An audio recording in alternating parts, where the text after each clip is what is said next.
Okay, people, what is going on? Good late. I don't even really want to call it evening at this point. It's just night right now, right? Like, evening implies people are still up doing something. People are still kind of going through the immediate post-dinner part of their day. This is just night. But the game wrapped up about a half hour ago. I just finished my Bleacher Report stream. Again, if you're not following me over on Bleacher Report, definitely get over there because we're going to be doing a lot of post-game streaming this year, after every game, actually, is the plan. And we talked about this one, and we certainly talked about it when I was streaming the watch-along here on YouTube. And I'm not really going to say anything that I didn't already say in those two streams. But I'm going to go ahead and reiterate the points that need to be made for this video because that was a very, very good game by the Seahawks. Like, last week was good. The Raiders game was good. I'm not going to suggest otherwise, but this game, the team looked pretty dominant, and it was definitely advantage Seahawks, don't get me wrong. The Seahawks played their starters more than the Chiefs did. It's definitely a circumstance where you expect your team to look better than the other team, but that was pretty definitive. We doubled them up in points. We almost tripled them up in yards. What we wanted to do, we did it almost perfectly, and the Chiefs really didn't do that much. They barely got to 150 yards of offense. They registered 0 sacks on our quarterbacks. They barely kept us away from 500 yards. Like, this team, if they didn't completely turtle up at the end and just run the clock out, it probably would have gotten to about 500 yards. And the way they did it was so emphatic and physical and undeniable and at times almost simple that it felt like everything that we were promised this offseason in terms of the Kubiak offense is coming together. And that, to me, is the number one takeaway from this game. And if you watch this game or you haven't had a chance to watch this game yet, and you didn't feel something from the way this team played in that regard, running the ball down Kansas City's throat almost the whole game, then that would surprise me. Before we get into it too much, though, please click the thumbs up button on this video, subscribe if you're new, click the bell for notifications. Become a channel member for $2 a month. Those are the best ways to support the channel. 268 yards on the ground on 5.6 yards a carry. That is the formula, and that is what we did tonight. And no back went over 51 yards. We had 4 players between 45 yards and 50 yards on the ground. And what that tells me is, yeah, the players are good. Like, George Holani has come a long way from last year. Damian Martinez looked way better. Charbonnet looked really good. Jacardia Wright looks nice. But what it tells me is that there's something in place at a higher level beyond just the players, because they're running like this behind starting offensive linemen, backup offensive linemen, third string offensive linemen. They're running behind their starting fullback. They're running behind their backup fullback. They're doing it up the middle. They're doing it left side, they're doing it right side, they're doing pitch plays, they're doing all kinds of stuff. It's all working pretty well. It tells me that there is a very good scheme in place to get these guys in the right position. And while obviously I want K9 out there, I want Charbonnet out there because I think they're our best running backs, the guy who gets the ball is just less important than the setup. And if we get anything close to that in the regular season, the problem we're going to have after this year is not going to be we need to fire our offensive coordinator. The problem is going to be our offensive coordinator is going to be such a hot head coaching prospect that we're not going to be able to keep him around. Like that's what that looked like to me. And I don't want to get too far ahead of myself here. Of course, we've got a long way to go between now and then, but that looked like an offense that is just going to dominate on such a simple level. Like, and I'm not taking anything away from the players. Like, that first drive, Anthony Bradford and Abe Lucas clearing people out, Robbie Oots clearing players out, and then they go to the other side. Charles Cross isn't even in the game, but Josh Jones blowing people up. We got Zabel clearing the way. Everybody's getting involved in it. And you see why Bradford's won this job. And I don't know if he's technically won the job, but he's pretty clearly going to be the starter, I think. That run blocking power he provides is so important to this offense. It's much more important to this offense than it was with Grubb. And there are going to be problems with him, I know, in pass protection, but his power is so difficult to overcome if you're a defensive lineman. If you get in his way, there's not much you can do. And that's the end of it. That really is the end of it right there, because of what this offense is going to be trying to do. So we had to spend time on that. 268 rushing yards, 5.6 yards a carry, and that was with the end of the game, them basically just running into a brick wall over and over. That was special. And we got to see it in real games, of course, but Kansas City's defense is not bad. Now, they're missing some of their best players. They don't have Chris Jones out there. I don't think I saw McDuffie out there. But that is a good defense. That is a good defensive coordinator they got over there. One of the best, in fact. And to run the ball like that against them, to go out there in a game with bad weather conditions, bad weather throughout, raining the whole time, cold, probably windy as well out there, but a lot of rain, and just say, okay, this is our game plan. It's not that different from our normal game plan, and we're not even going to make the quarterback do anything hard. Sam Darnold threw 4 passes in this game before he hit the bench. They were all simple, easy passes, the kind of passes you want to throw in weather like this. And that's all he needed to do.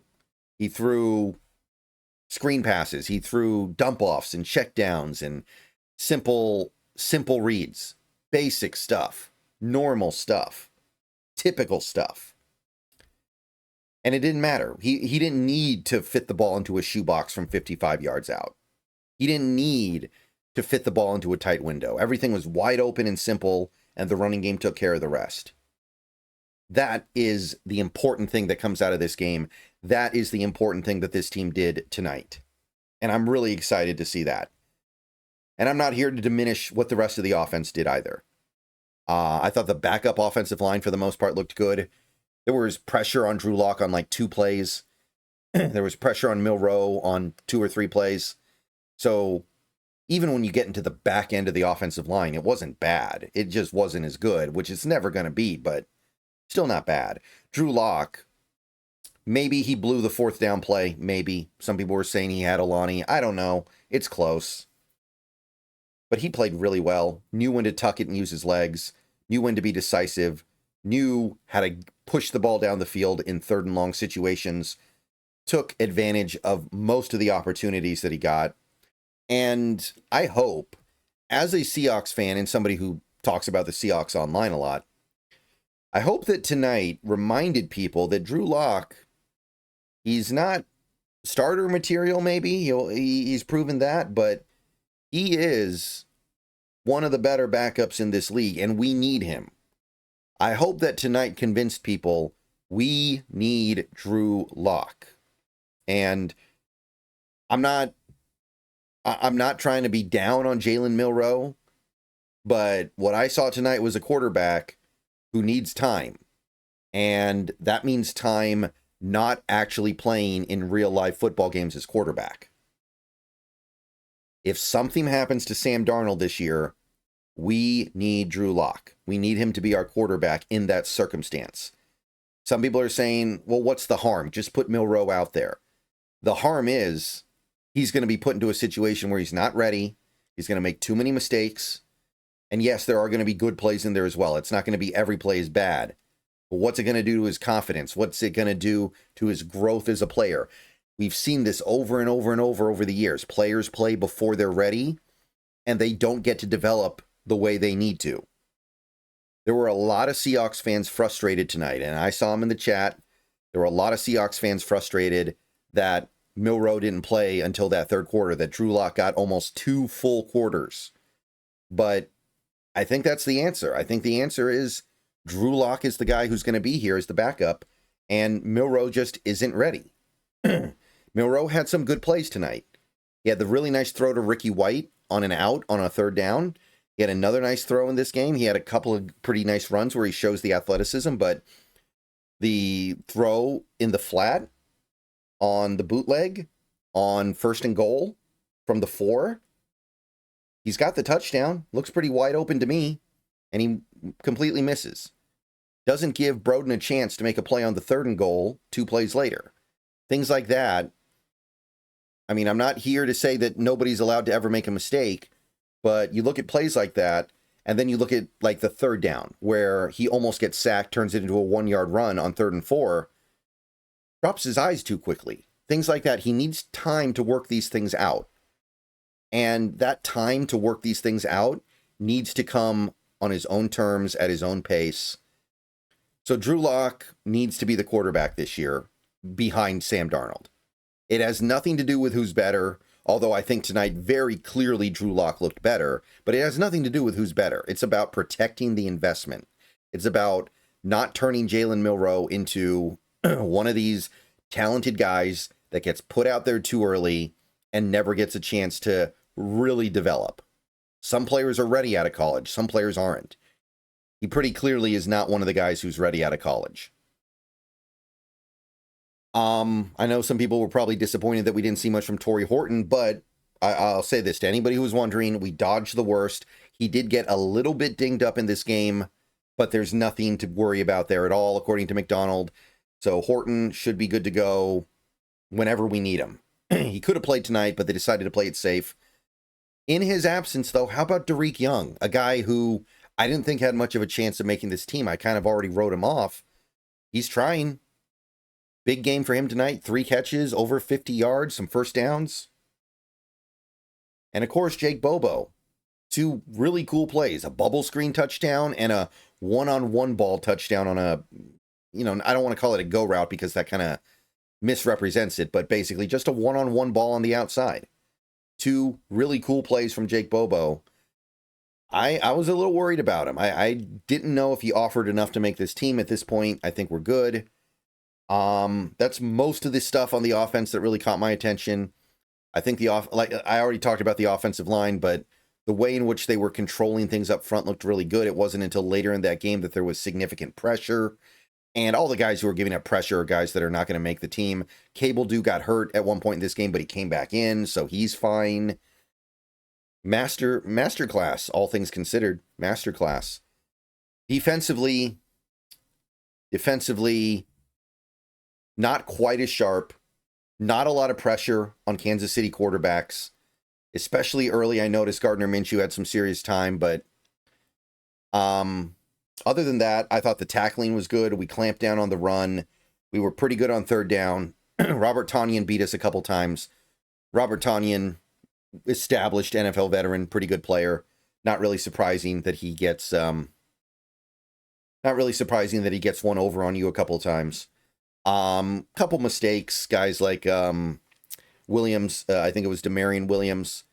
I know they called the PI on Okada, but I think the PI on that play was actually on Demarion Williams. There was a play where DeAnthony Bell kind of floated away or got pushed off of in the end zone, and his man caught a touchdown. Either way, gave up a touchdown. Maybe it should have been a OPI. I don't know. It's hard to know. But a couple mistakes here and there, but fundamentally sound. Coverage, mostly pretty good. Stuff's going to happen underneath. But there's nothing really big going wrong in this game defensively. As the game gets on, you start to get a little bit of pressure. A lot of Kuhn gets sacked once. Zappy gets sacked once. And it's one of those things where obviously the weather dictated Kansas City's offense a little bit. So they kept things a little bit simple and dry and vanilla. And they're not playing Mahomes, they're not playing Kelsey, but they are playing their starting offensive line. Let's not forget that. That was a starting offensive line out there. So you wouldn't expect to generate a lot of pressure. I love what this team is doing on 3rd down. That if there's anything to really hang on to from the defense in this game, I think it is what happened on those 3rd and longs where McDonald gets everybody up on the line. It's almost an amoeba defense and just sends the house and it's so hard for the quarterback to do anything. We saw it last year. We saw it in this game. Love it. And if we continue to see that in the regular season, I think this defense is going to have every opportunity to be a top 5 unit in this league, for sure. And there's not much to call out individually on defense, except maybe Brandon Peely, who had a great play on the safety. And it's worth noting. It's definitely worth noting that defense, that play means something, because Jonathan Hankins is still out. And while I think Hankins is going to be fine, there is a scenario, there's a world where Hankins never gets right, or retires before the season starts, or isn't reliable during the season. We do play him some, but he can't stay on the field, or he's got nothing left in the tank because he's so old. Somebody like Brandon Peely being decent would go a long way in making ends meet without Hankins, because this team is very thin at nose tackle as it is. And Peely's made some good plays so far in the training camp. He's stood out in some positive ways, some good stuff in the preseason now. Maybe he's the answer. And that would be really cool, because we didn't do a lot to address nose tackle this offseason. And I was worried. I think, correctly concerned that could be the one Achilles heel of this defense. And I don't know why we're not doing a little more here, but a guy like Brandon Peely could really help mask that. Other than that, there were a lot of starters that got to play. Julian Love made a great play on the 4th down. Emin Wari got out there a little bit. Ernest Jones got out there a little bit. Mafe, Hall, et cetera, et cetera. These guys got to play, but it's not really about big splash plays with those guys. Those guys just need to get out on the field and go through the motions of playing. And that's what they need. They don't need to go out there and get some big defensive monster pick 6 play. They just need to get out there and get their feet underneath them. The only thing in this game, and I did save this for last, the only thing in this game that I think you can be truly concerned about as a Seahawks fan, because the penalties, whatever. The penalties, a lot of those penalties are committed by players that aren't going to be playing on this team. I'm not worried about that. But the one thing that we got to be on top of right now is the special teams. We look like we're going to have one of the worst coverage units in the league right now. And I'm deeply concerned about that, because last year we had a bad special teams unit for the most part. We kept the coach. We let the coach get new players. Doesn't look like things got better, which indicates that maybe the problem is the coach. Maybe it's Jay Harbaugh. Maybe Harbaugh's just the wrong guy. Maybe he needs to get out of here. Maybe we were wrong to keep him.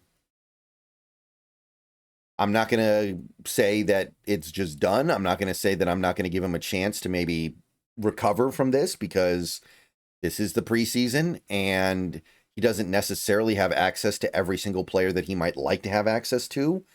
But we had multiple pretty good kick returns by the Chiefs. We had a couple kick returns where they get the ball up past the 35, which is kind of the new sea level. And we also had the 88-yard punt return touchdown where, again, it just feels like there's nobody there. It'd be one thing if we were missing tackles. We're not really missing tackles. The players aren't in the right place. It feels like the players are abandoning their lane. And again, maybe I could blame the players there if this was something new to this crop, but it's not. This was something that we started seeing last year a little bit. It does seem like the kick returns and punt returns are going to be a little bit better, at least. I liked what I saw for the most part from that crew. And we didn't even get to see Horton doing that for most of the night, so that's fine. Dixon was great. Dixon had multiple good punts in this game. Myers is fine. That coverage unit, though, that could be one of the worst in the NFL the way it's looked so far. The Raiders game was not great either. You got to find a way to keep guys from getting past the 30 when they return it. That's got to be like your goal. I'm not asking for returners to get buried the way the 2013 Seahawks buried returners.